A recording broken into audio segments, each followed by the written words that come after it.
အားလုံးပဲမင်္ဂလာပါဒီနေ့လုတ်ပိတ်ရဲ့တငယ်ချင်းနဲ့ဖျားသွားဖြစ်ပါတယ်ဖျားဝင်းနဲ့ဝင်ချင်းဒီလိုတက်ပင်လာတဲ့ဖျားအရင်ဆုံးဖူးတွေ့ရမှာဖြစ်ပါတယ်ပြီးရင်ကျမတို့ကြောက်စိန်ဖျားသွားပြီးတော့ဖူးမြော်ကြမှာဖြစ်ပါတယ်ကြောက်စိန်ဖျားကအပေါ်ဆုံးအထက်မှာရှိတာဖြစ်တဲ့အတွက်ကြောင့်ကျမတို့အပေါ်ဆုံးထပ်ကိုတက်ရမှာဖြစ်ပါတယ်ကျမတို့အပေါ်ဆုံးအထက်ကိုရောက်ပြီးဆိုလို့ရှိရင်အပေါ်ဆုံးအထက်ရဲ့ဘေးဘက်ခြမ်းမှာအရန်ကိုလှပပြီးတော့တက်ပေးလာတဲ့ကြောက်စိန်ဖျားဖူးမြော်ရမှာဖြစ်ပါတယ်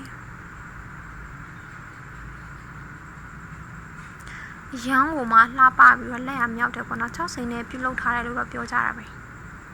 ကျမတို့ဒီနေ့သွားတာကြောင့်ကိုယ့်ရဲ့မြန်မာပြည်သားတွေမတွေ့ရဘူးပေါ့နော်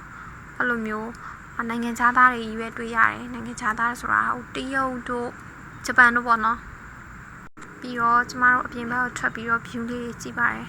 view ကလေရန်ကိုလှပနေရမယ်ကြည့်ကြပါဦး